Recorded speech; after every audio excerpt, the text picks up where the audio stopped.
नमस्कार, मैं हूं युगल किशोर और आप देख रहे हैं HP24/7। Wushu association of India और हिमाचल प्रदेश वुशु एसोसिएशन संयुक्त रूप से आयोजित मंडी के पडल स्पोर्ट्स स्टेडियम में 22वीं सब जूनियर नेशनल वुशु चैंपियनशिप 2022 का उद्घाटन करते हुए राज्यपाल राजेंद्र विश्वनाथ आर्लेकर ने वुशु खेल को बड़े पैमाने पर बढ़ावा देने की आवश्यकता पर बल दिया।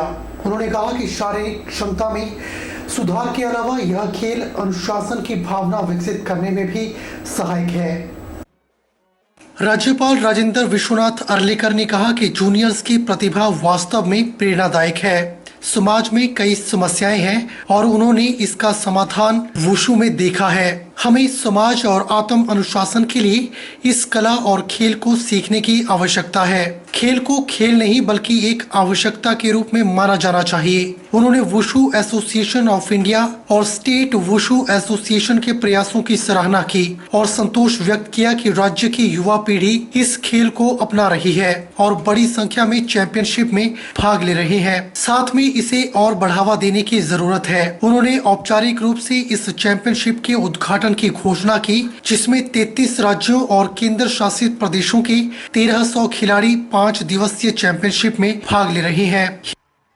वुशु जैसे प्रतियोगिता में हम देख सकते हैं कि आज के समाज के अनेक समस्याओं के उत्तर इसमें मिलते हैं। हम अगर आज कुछ अखबार पढ़ेंगे खोलने के बाद तो ध्यान में आता है समाज में गुंडों की प्रवृत्तियां बढ़ रही हैं और अनुशासनहीनता है, परंतु उसके लिए उत्तर देने के लिए हमारा समाज सक्षम है क्या? इसका उत्तर इस वुशु खेल में मिलता है, वुशु कला में मिलता है। हमारी छोटी छोटी बच्चियां, बहनें, बेटियां और बालक अपने एक समय इस कला को देखकर मुझे लगा कि इस खेल को केवल खेल के रूप में न देखा जाए, परंतु इसको हम अपनी आवश्यकता के रूप में देखना चाहिए। आज समाज में जिस प्रकार की अप्रवृत्तियां बढ़ रही हैं, अनावश्यक प्रवृत्तियां बढ़ रही हैं, उसको उत्तर देने के लिए अपना समाज सक्षम होना चाहिए। समाज सक्षम तब हो सकता है जब इसको उत्तर देने की समस्या सक्षमता उस बच्चों में आएगी, उस अपनी पीढ़ी में आ सकती है, आनी चाहिए। आने वाले समय में हम सबको और प्रयास करने पड़ेंगे और हम सब मिलकर प्रयास करेंगे। मैं खुद को इसके बाहर नहीं रखता। मैं समझता हूँ कि ये मेरी भी जिम्मेदारी है कि इस खेल को प्रसार और प्रचार करने के लिए हम प्रयासरत रहें। हिमाचल में देश भर से आए सभी वुशु खिलाड़ियों का स्वागत करते हुए स्पेशल ओलंपिक इंडिया की अध्यक्ष डॉक्टर मल्लिका नड्डा ने कहा कि इस खेल के बारे में कम ही लोग जानते हैं, लेकिन वर्तमान संदर्भ में आने वाली पीढ़ी को यह कला सिखाई जानी चाहिए। उन्होंने कहा कि इस खेल ने देश को 4 अर्जुन पुरस्कार और 1 द्रोणाचार्य पुरस्कार प्रदान किया है। उन्होंने संतोष व्यक्त करते हुए कहा कि राज्य और देश स्तर पर खेल को बड़े पैमाने पर बढ़ावा दिया जा रहा है और खेलो इंडिया के माध्यम से भी इसे प्रोत्साहित किया जा रहा है। डॉक्टर नड्डा ने कहा कि राज्य, राष्ट्रीय और अंतर्राष्ट्रीय स्तर पर विशेष और पैरालंपिक में भाग लेने वाले खिलाड़ियों को प्रोत्साहन राशि दी जा रही है। उन्होंने राज्य सरकार से विशेष और पैरालंपिक खिलाड़ियों के लिए एक स्टेडियम का निर्माण करने का आग्रह किया ताकि उन्हें अपनी प्रतिभा को निखारने के लिए उचित स्थान मिल सके। सब लोगों को बहुत जानकारी नहीं होगी, लेकिन आज इनके मार्शल आर्ट को देख के ऐसा प्रतीत हो रहा है कि ये हम सब के लिए अत्यंत आवश्यक है कि भावी पीढ़ी, हमारे बच्चे इस वुशु जैसी कला को अवश्य जाने, सीखे और ना ही आत्मरक्षा के लिए बल्कि समाज की रक्षा के लिए और देश की रक्षा के लिए इस कला को सीखना आज के परिप्रेक्ष्य में नितांत आवश्यक हम सबको महसूस हो रहा है।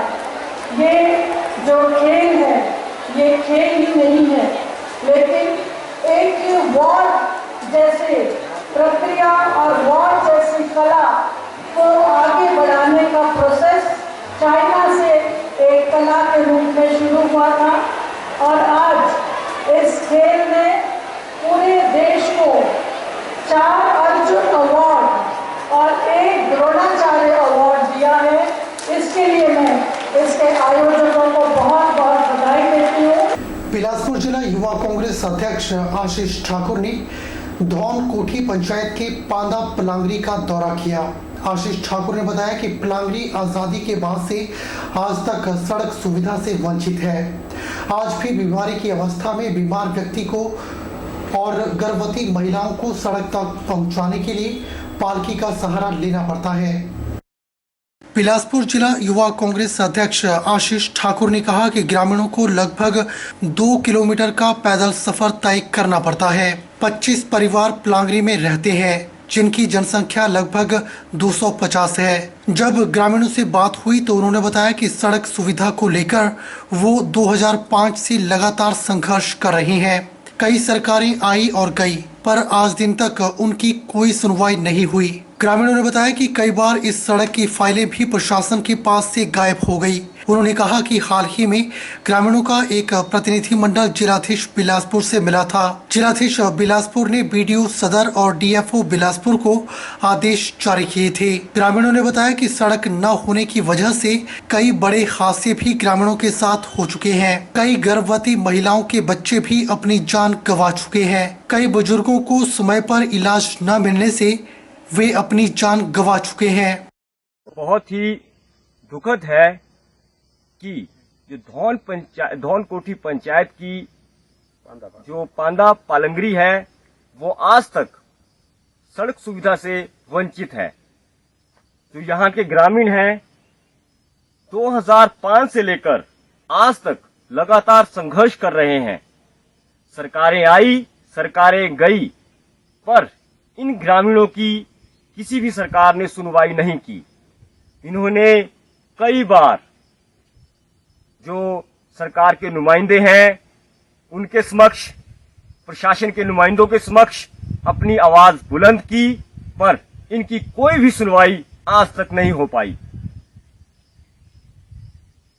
जो गर्भवती महिलाएं हैं, बच्चे हैं, बुजुर्ग हैं, बीमारी की परिस्थिति में इन्हें पालकी का सहारा लेना पड़ता है।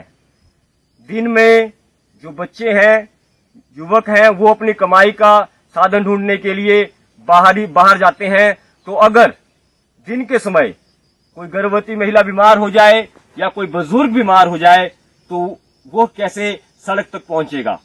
देश भर में ईद उल अजहा का त्योहार बड़े ही हर्षोल्लास के साथ मनाया गया। इसी के चलते चंबा जिला के मंचीर जामा मस्जिद में भी मुस्लिम समुदाय के लोगों के द्वारा सुबह 9 बजे ईद उल अजहा की नमाज अदा की गई। मंचीर, थनावल, बग्गा, धर्मपुर, परोलू, उपरियाणु समेत कई गांव के लोगों ने एक साथ जामा मस्जिद में ईद की विशेष नमाज अदा की। नमाज के बाद सुख समृद्धि की दुआएं मांगी गई। बताते चलें कि सुबह से ही छोटे बड़े मुस्लिम समुदाय के लोग रंग बिरंगे कपड़ों में नजर आए। नमाज अदा करने के बाद एक दूसरे के गले मिले और ईद की बधाई दी गई। नमाज के बाद घर घर जाकर लोगों के द्वारा खीर का भी आनंद लिया गया। आज ईद उल अजहा का जो त्यौहार है वो बड़े हर्षोल्लास से जो है वो जामा मस्जिद मंजीर में मनाया गया और पूरे देश के लिए, देश की तरक्की के लिए, देश की उन्नति के लिए, देश के भाईचारे के लिए जो है वो दुआ खैर की गई। और हम पूरे देशवासियों को, हिमाचल वासियों को जो है ईद उल अजहा की जो है मुबारकबाद पेश करते हैं। आज काफी अरसे बाद ईद उल अजहा का दिन आया हमारे दरमियान और हम सबसे पहले तहे दिल से शुक्र अदा करते हैं हिंदुस्तान की हुकूमत का कि उन्होंने अमन के साथ तमाम मुल्क हिंद में ईद मनाने की इजाज़त दी और सहूलियत दी। और मैं उसके बाद जो है ईद उल अजहा की मुबारकबादी पेश करता हूँ तमाम आलम इस्लाम के मुसलमानों को और दिगर जो हमारे भाईचारे के लोग हैं उन सबको तहे दिल से ईद की मुबारकबाद देता हूं। और काफ़ी अरसे के बाद हमने मंजीर की जामा मस्जिद में नमाज ईद उल अज़हा को बाजमात अदा किया और आपस में इत्तेफाक व इत्तेहाद की दुआ की और पूरे मुल्क के अमन और सुकून और शांति के लिए हमने दुआ की। बुलेटिन में फिलहाल वक्त हो चला है एक छोटे से ब्रेक का। ब्रेक के बाद तुरंत हाजिर होते हैं।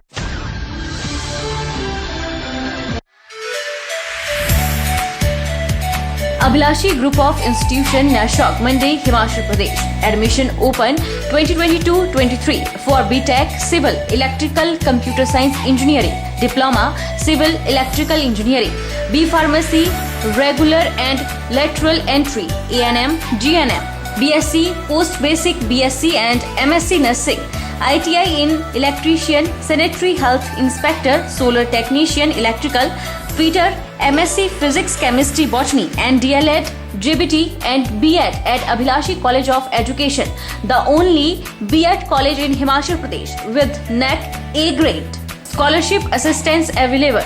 Contact for admission